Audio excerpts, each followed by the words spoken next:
Praise the lord. మన ప్రభువైన యేసుక్రీస్తు పరిశుద్ధ నామములో దేవుని ప్రియులైన మీ అందరికి వందనాలు తెలియజేస్తున్నాను. ఈ సమయమందు మనం 2 కొరింథీ పత్రిక 10వ అధ్యాయాన్ని ధ్యానం చేసుకుందాం. పౌలు గారు 10వ అధ్యాయం నుంచి కొంతమంది వ్యక్తులను ఉద్దేశించే మాట్లాడుతున్నారు. కారణం ఏంటంటే 7వ అధ్యాయం వరకు క్రైస్తవ జీవితంలో క్రైస్తవులకి ఎటువంటి ఆదరణ ఎన్ని కోణాల్లో దొరుకుతుందో మనకు తెలియజేశారు.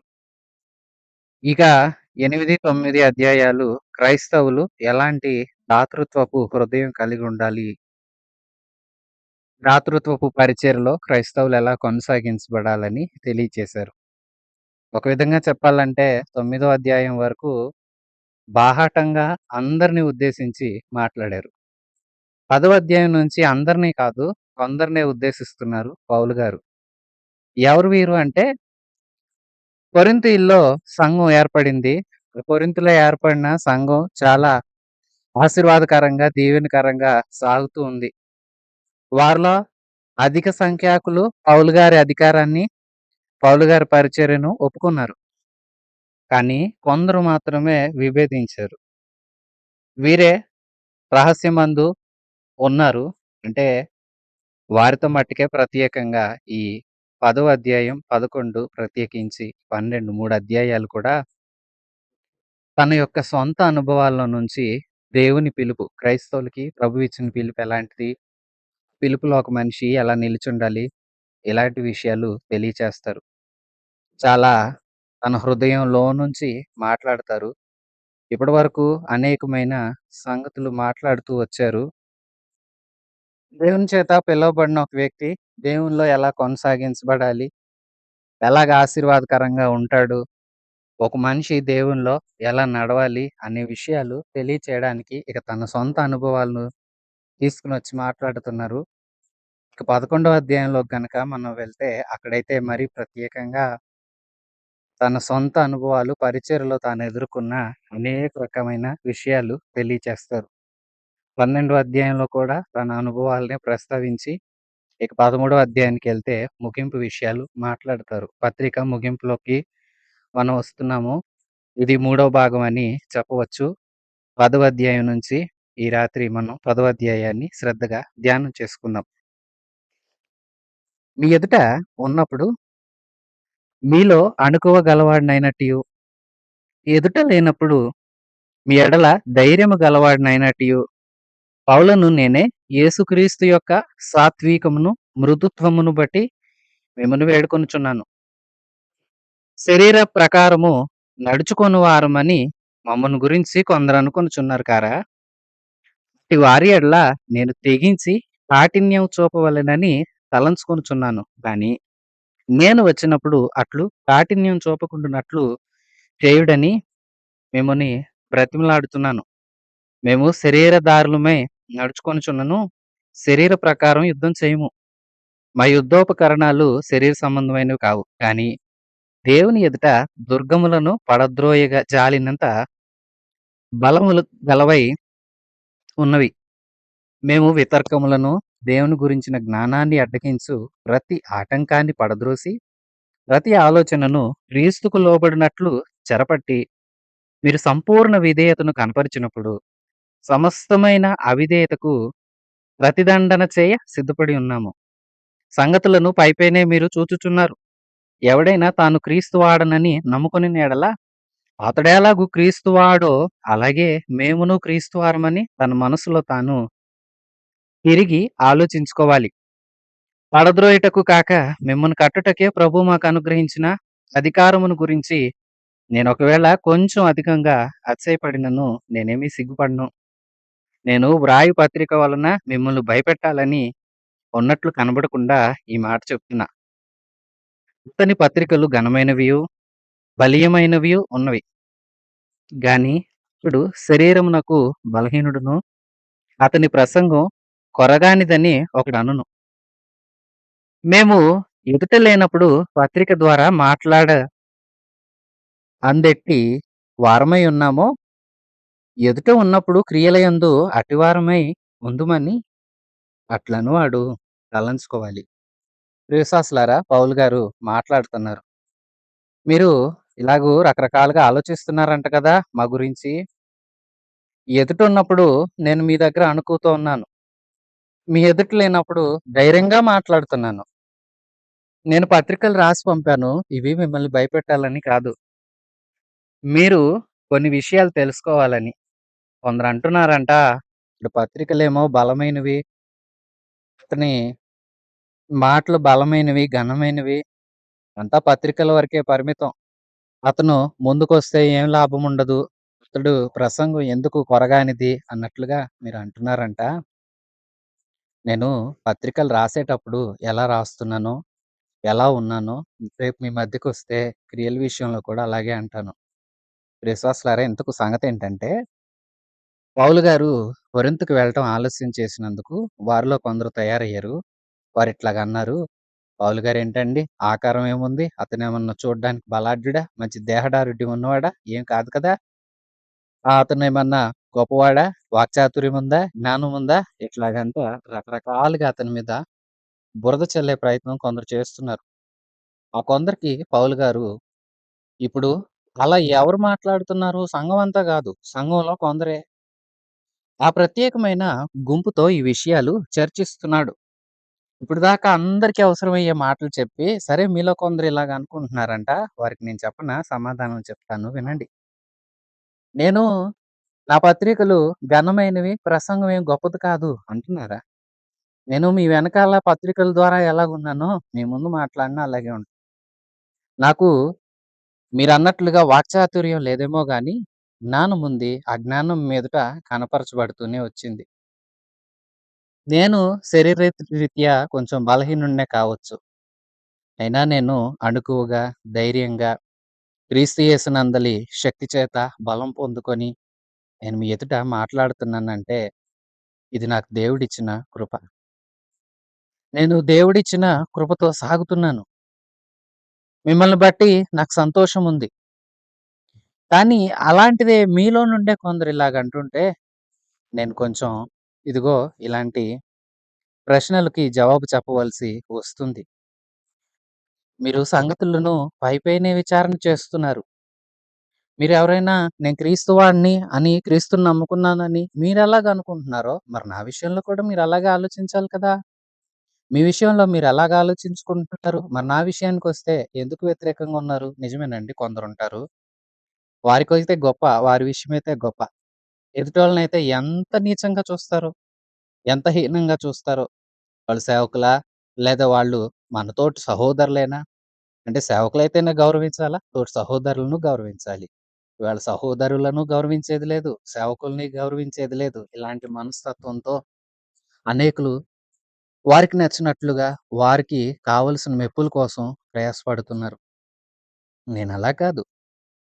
నేనలాగూ మీ మధ్య ఏమీ లేను. నేనెలాగున్నానో మీకు తెలీదా?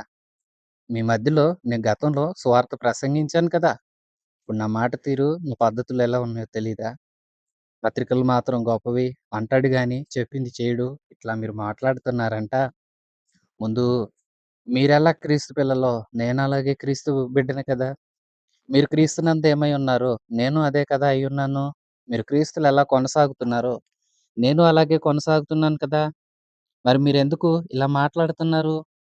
మీరెందుకు నా విషయంలో ఇలాంటి వ్యర్థమైన మాటలు మీరు వాడుతున్నారు?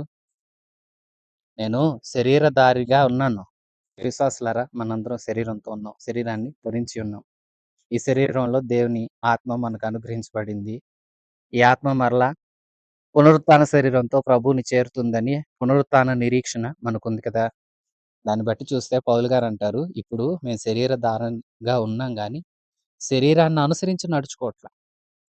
మేము శరీరంతో ఉన్నాం గానీ, శరీర సంబంధులం కాము. ప్రకృతి సంబంధులం కాము.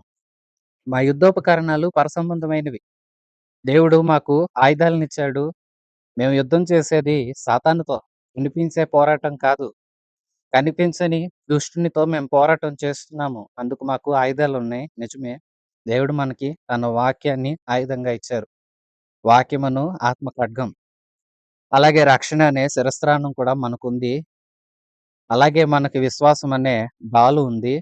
అయితే శిరస్త్రాణం, డాలు, నడికట్టు, చెప్పులు ఇవన్నీ మనల్ని కాపాడుకునే ఆయుధాలు. పోరాడడానికి దేవుడు మనకిచ్చిన ఆయుధాలు ఆత్మ ఖడ్గం. ఈ వాక్యంతో మనం పోరాడగలుగుతాం. వాక్యం చేత మనం జయించగలుగుతాం. 2 ఆత్మ. పరిశుద్ధాత్మ మనకు శక్తినిస్తాడు. మనలో ఉండి మన పక్షంగా యుద్ధం చేస్తాడు. పరిశుద్ధాత్మ దేవుని సహాయం మనకుంది. మూడో ఆయుధం మనకుంది. అదే ప్రార్థన. ప్రార్థన పదునైన ఆయుధం. మనం దేవుని దగ్గర మోకాళ్ళు వేస్తాము. మోకరించి దేవునితో మనం ముచ్చటిస్తాము. మన అవసరతలు తెలియచేస్తాము. మన పోరాటాలు ఆయన దగ్గర పెడతాము. అచ్చం దావీదు చేశాడే అలా. దావీదు రాయి తీసుకున్నాడు. గొలియాతు దగ్గరికెళ్ళాడు. యుద్ధం యెహోవాదన్నాడు. రాయి వేశాడు. యుద్ధం చేసిందెవరు? ప్రభువే. అలాగే మా యుద్ధం కూడా ఆత్మ సంబంధమైనది. దావీదు కనిపించే యుద్ధం చేశాడు. రాయి తీసుకున్నాడు. కానీ సహాయం దేవుడిదే అన్నాడు. మనం రాయి తీసుకోము. ఏమి చేయం. మోకరిస్తాం. ప్రార్థన చేస్తాం. సాతానుతో మన పక్షంగా యుద్ధం చేస్తాడు. మన ప్రార్థన అనే ఆయుధం ఉంది. ప్రార్థన ఆయుధం ఉంది. వాక్యం ఆయుధం ఉంది. పరిశుద్ధాత్మ ఆయుధం ఉంది. ఇవి కనిపించవు. పరసంబంధం, ఆత్మ సంబంధమైనవి. శరీరంలో ధరించుకునే ఒక కవచం లాగానో, శరీరంలో చేత్తో పట్టుకున్న ఒక కత్తిలాగానో ఇవి బయట కనిపించేవి కాదు. అలాగే మన పోరాటం బయటికి చూపించేది కాదు. ఇదిగో మాకు అధికారం లేదంటారా? కానీ నాకు అధికారం ఉంది. ఆ అధికారాన్ని నేను పోరాడే విషయంలో సాతానుతో పోరాడుతున్నాను. నాకున్న అధికారం మిమ్మల్ని కట్టడానికి వినియోగిస్తున్నాను. మిమ్మల్ని పడద్రోయటానికి కాదు. మిమ్మల్ని కట్టడానికే ప్రభువు మాకు అనుగ్రహించిన అధికారాన్ని మేము ఒకవేళ వాడుతున్నాం. ఆ వాడటం విషయంలో నేనేమి అతిశయపడను. ఒకవేళ అతిశయపడినా కొంచెం సిగ్గుపరచబడను. కారణం ఏంటంటే, నేను నా అధికారాలన్నీ కట్టడానికి వాడుతాను. ఎవరిని పడద్రోయట్లేదు కదా! కొరింథీయులారా! మీలో ఎవరినైనా నేను పడేశానా? పడవేసే పరిచర్య సాతానుది. దేవుని బిడ్డలది కాదు. దేవుని బిడ్డలు కడతారు. వారు నష్టపోయినా ఎదుటి వారికి మేలు కలిగిస్తారు. పౌలు గారు అదే అంటారు. నిజమే కదా! ఈ పౌలు గారు ఎవరి మీద తన భారం మోపలేదే. తన యొక్క పొట్టపోషణ కోసం కొరింథీలో ఉన్నప్పుడు తానే డేరాలు కుట్టారు. తాను కుట్టిన ఆ డేరాలతో తన కడుపు నింపుకోవడం కాకుండా ఇంకా అతనితో పాటు బేదలైన వారికి కాస్తంత చేయూత కలిగేలాగా సహాయపడ్డాడు పౌలు. నేను అలాగే మరి నాకు అధికారం ఉంది. డబ్బు తీసుకొని రమ్మని కూర్చొని తినే అధికారం ఉంది. మీకు వారం వారం వాక్యం చెప్పేసి నా పనయిపోయిందని మీరు తెచ్చే ఆ పదార్థాల చేత, ధనం చేత పోషించబడే హక్కు నాకున్నా నేను వాడట్లేదే. ఎందుకంటే నేను పడగొట్టే కాదు పరిచర్య. కట్టే పరిచర్య చేస్తున్నా. పడగొట్టే పరిచర్య సాతానుది. వాడు పడగొడతాడు. జాగ్రత్త ప్రియ విశ్వాసులారా! సాతాను తంత్రాలను ఎరిగిన వారుగా మనం ఉండాలి. వాడు పడవేస్తాడు. ఎంతోటి భక్తిపరుడినైనా పడవేస్తాడు. భక్తి గర్వాన్ని చూపిస్తాడు. నీకేం తక్కువ? నీకు సాధన ఉంది. నువ్వు చేయగలవు అంటాడు. ఇక అంతే మనిషి ఉన్నపాటున కుప్పకూలిపోతాడు. ఇంకేం ప్రార్థన చేయగలుగుతాడు? ఎందుకంటే ప్రార్థన విషయంలో గర్వించాడు కదా! అందుకే సాతాను పడవేస్తాడు జాగ్రత్త. నేను పడవేసే అధికారాన్ని వాడట్లా. కర్తాకు వాడుతున్నా. నిజమే కదా! పౌలు గారు ఏ విధం చేతనైనా కొందరు రక్షించబడాలని యూదులకు యూదులుగా, అన్యుడికి అన్యుడిగా, ధర్మశాస్త్రం ఉన్నోడికి ధర్మశాస్త్రం ఉన్నోడిలాగా, ధర్మశాస్త్రం లేనోడికి లేనట్లుగా, ఇన్ని రకాల కోణాల్లో వారి పక్షాన, వారి మధ్యలో ఉండి ఎందుకు పరిచర్య చేస్తున్నారంటే, కొందరిని ప్రభు దగ్గరకి తీసుకురావాలని, కొందరిని ప్రభువులో స్థిరపరచాలని. కొరింథీయులారా! మిమ్మల్ని కూడా నేను నాటి స్థిరపరిచే పరిచర్య చేశాను గానీ, పడద్రోయలేదు కదా! మరి మీ నుండి ఎందుకు ఇలాంటివి వస్తున్నాయి? ప్రియ విశ్వాసులారా చూడండి. ఎంతో మంచి పరిచారకుడిగా ఉన్న పరిచర్య చేసిన పౌలు గారిని వారెలాగూ నిందిస్తూ ఉన్నారో మన ఊహకు అందదు. అది సాతాను యొక్క లక్షణం. ఎందుకంటే ఇటు సేవకుల్ని కృంగదీయడానికి, విశ్వాసుల మనసులు చెదరగొట్టడానికి ఇలాంటి తంత్రాలు వాడతాడు. విశ్వాసులు గుర్తుపట్టాలి. సేవకుల్ని నిందించే విషయంలో మనం అలా చేయకూడదు. ఇది సాతాను మనలో ఉండి చేయిస్తున్నాడని ఇటు విశ్వాసులు గుర్తించాలి. సేవకులు కూడా ఓహో! ఈ విశ్వాసుల్లోకి సాతాను ప్రవేశించి ఇలా వ్యతిరేకమైన కార్యాలు చేస్తున్నాడు అని సేవకులు గుర్తుపట్టాలి. పౌలు గారు గుర్తుపట్టారు. అందుకే వారికి అర్థమయ్యేలాగా తన అనుభవాలేంటో, తన పరిస్థితి ఏంటో చక్కటి ఉదాహరణలతో తన పరిస్థితినంతా వారి కళ్ళెదుట పెడుతున్నారు. విశ్వాసులారా మనం తర్వాత అధ్యాయంలోకి వెళ్తే మన కళ్ళు చెమ్మగిల్లుతాయి. హృదయం చలిస్తుంది. అంతా కష్టాల మధ్యలో పౌలు గారు పరిచర్య చేశారు. ఇవన్నీ సానుభూతి కోసం రాయలా. వాస్తవం తెలుసుకోవాలని రాస్తున్నారు. విశ్వాసులు వాస్తవాన్ని గ్రహించి ప్రభువులో స్థిరులవ్వాలి, కట్టబడాలి. సాతాను పడద్రోయడానికి చూస్తున్నాడు. తంత్రాన్ని గుర్తుపట్టాలి. అందుకే రాస్తున్నాడు 12వ వచనం నుంచి. తమను తామే మెచ్చుకొను కొందరితో జతపరుచుకొనుటకు అయినను, వారితో సరిచూచుకొనుటకైనను మేము తెగించజాలము గాని, వారు తమలోనే ఒకనిని బట్టి ఒకరు ఎన్నిక చేసుకొని, ఒకరితో ఒకరు సరిచూచుకొనుచున్నందున గ్రహింపులేకయున్నారు. మేమైతే మేరకు మించి అతిశయపడం గాని, మీరున్న స్థలము వరకును రావలెనని దేవుడు మాకు కొలిచి ఇచ్చిన మేరకు లోబడి ఉండి అతిశయపడుచున్నాము. మేము క్రీస్తు సువార్త ప్రకటించుచు మీ వరకును వచ్చియుంటిమి గనుక, మీ యొద్దకు రాని వారమైనట్టు మేము మా మేర దాటి వెళ్ళుచున్న వారము కాము. మేము మేరకు మించి ఇతరుల ప్రయాస ఫలములో భాగస్థులమని అతిశయపడము. మీ విశ్వాసము అభివృద్ధి అయిన కొలది మాకు అనుగ్రహించబడిన మేరకు లోపలనే సువార్త మరి విశేషంగా వ్యాపింపజేయుచున్నాము. మీ ఆవలి ప్రదేశములలో కూడా సువార్త ప్రకటించున్నట్లుగా మేము మీ మూలముగా ఘనపరచబడుదుమని నిరీక్షించుచున్నామే గాని, మరి ఒకని మేరలో చేరి సిద్ధమై ఉన్న అంతా మాదైనట్టు అతిశయించ ఘోరము. అతిశయించువాడు ప్రభునందే అతిశయించాలి. ప్రభు మెచ్చుకునేవాడే యోగ్యుడు, కానీ తను తాను మెచ్చుకునేవాడు యోగ్యుడు కాడు. ఇంకా అంటున్నారు, నాకు పరిధేంటో వేరే వాళ్ళ పరిధిలోకి వెళ్ళి ఇట్లా వేరే వాళ్ళ దానిలో పాలిభాగస్తుని కావాలని కోరుకోవట్లే. ప్రభు నాకు అనుమతించాడు. అందుకే నేను కొరింథు వరకు వచ్చాను. కాబట్టి నాకు దేవుడు ఏ స్థలాన్ని నియమించి ఇచ్చాడు, ఆ స్థలంలో నేను పరిచయం చేస్తున్నా. విశ్వాసులారా, పౌలు గారు కొరింథుకు వెళ్ళారు, వాక్యం చెప్పారు. ఇప్పుడు కొరింథు విశ్వాసులు విశ్వాసం అందు బలపడితే వారి ద్వారా పరిచయం విస్తరిస్తుంది. పౌలు గారు వారి ద్వారా మరికొన్ని స్థలాలకు వెళ్ళగలుగుతారు. ఉదాహరణకు ఒక సంఘం ఉంది. సంఘంలో విశ్వాసులు ఉన్నారు. విశ్వాసులు వారి విశ్వాసంలో వృద్ధి చెందితే, చక్కగా విశ్వాసులు ప్రభువులో స్థిరపడితే, ఆ విశ్వాసులే వారి వారి ప్రాంతాలకు సేవకులను ఆహ్వానించి ప్రార్థనా కూడికలు ఏర్పాటు చేస్తారు కదా. తద్వారా స్వార్థ పరిచర్య విస్తరిస్తుంది కదా. పౌలు గారు అలాగే మాట్లాడుతున్నారు. వేరే వాళ్ళదంతా మాదని చెప్పుకునే వాళ్ళం కాదు. నేను అలాంటి అతిశయపడేవాడిని కాను. నన్ను గురించి మాట్లాడేవారు ఒకసారి ఆలోచించాలి. మిమ్మల్ని మీరు సరిచూసుకోండి. ఒకరికంటే చెప్పుకుంటూ ఇలాగ ఇష్టానుసారంగా జీవించడానికి ఇది తగిన పద్ధతి కాదు. విశ్వాసులారా, భక్తిలో కొందరు గర్విస్తారు. గర్వం అంటాం. ఈ భక్తి గర్వం ఎలా ఉంటుందంటే, నాకు ప్రార్థన వచ్చని కొందరు, నాకు పాటలు బాగా వచ్చని కొందరు, కొందరు అసలు తెలిసినంత వాక్యం సేవకులకే తెలీదు. ఇలాగా రకరకాల పద్ధతుల్లో మనుషులు ఉంటారు. ఆ పద్ధతులు మనం చూస్తూ ఉంటే ఇదంతా సాతాను తంత్రమే.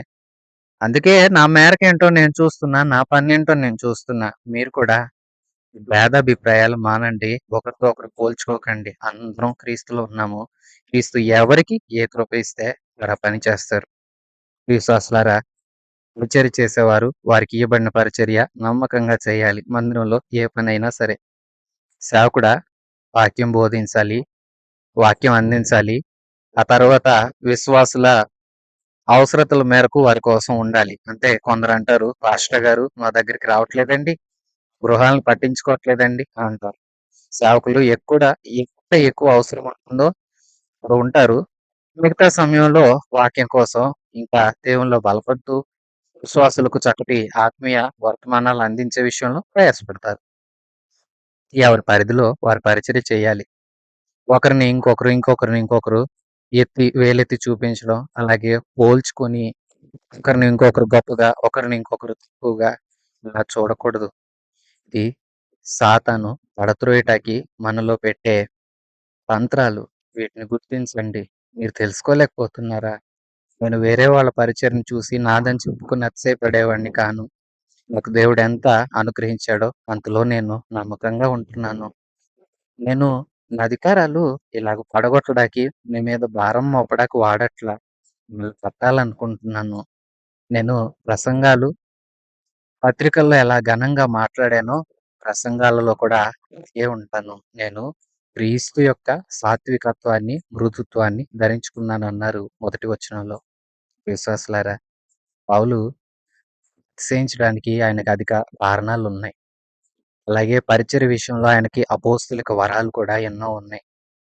అన్నింటినీ కాదు, అలాగని సంఘం మీద కూడా ఆయనకు అధికారం ఉంది. వీరి మీద వచ్చి అధికారం చూపించవచ్చు, వీరిని గద్దించవచ్చు, ఖండించవచ్చు. తమని నన్ను పోషించమని వారి మీదే ఆయన ఉండవచ్చు. ఆయన అవేం చేయట్లేదు. నేను అలాగేం ఉండను. కాఠిన్యం చూపించి మిమ్మల్ని అందరిని కోపగించుకోవాలని ఉంది. అయితే నేనొచ్చేసరికి మీరు మారండి. కొంత చుట్టూ అలాంటి అధికారాన్ని చూపించే అంతగా మీరు నాతో ఉండొద్దు. నేను యేసయ్య యొక్క మృదుత్వం, ప్రభువు మృదు స్వభావి కదా, సున్నితమైన మనసు గలవాడు. నేను అలాగున్నాను.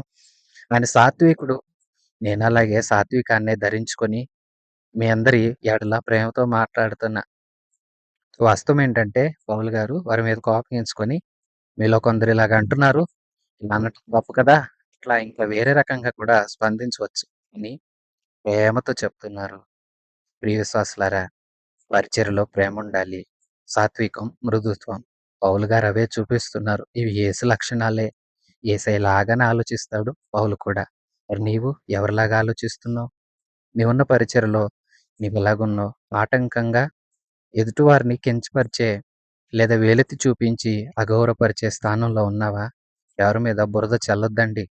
ఎందుకంటే మన మీద బురద పడుతుంది. మనం చేసిందే మన మీదకి వస్తుంది కదా. అందుకే మన పరిధిలో, మన మేరలో మనకు దేవుడు ఏ కృప ఇచ్చాడు అట్లా నమ్మకంగా, ఎంతో నమ్మకంగా మనం దాంట్లో ఉంటే ప్రభు వచ్చి బడా నమ్మకమైన మంచి దాసుడా అంటాడు. మనం మన పరిధి మర్చిపోయి వ్యతిరేకంగా ప్రవర్తిస్తే చెడ్డ దాసుడా అనిపించుకుంటాము. మెట్టుకు మనందరం క్రీస్తు దాసులం కదా. నేను వాక్య పరిచర్య స్థానంలో ఉన్నాను. మీరు ఒక్కొక్కరు ఒక్కొక్క స్థానంలో ఉండొచ్చు. ఎవరి స్థానంలో వారము నమ్మకంగా ఉండాలి. అందరికీ యజమాని ప్రభువే. ప్రభు రాకడ వరకు కనిపెడదాం. మనకిచ్చిన పరిధిలో నమ్మకంగా కొనసాగుదాం. పౌలు గారి అనుభవాలు మరికొన్ని వచ్చే పాఠంలో ధ్యానం చేసుకుందాం. ఇందాక ప్రభు కృప మనందరికీ తోడయుండును గాక. ఆమేన్. మన ప్రభు అయిన యేసయ్య కృప, తండ్రి అయిన దేవుని పరమ ప్రేమ, పరిశుద్ధాత్మ దేవుని సన్నిధి సహవాసం మనందరికీ సదాకాలం తోడయుండి నడిపించును గాక. ఆమేన్.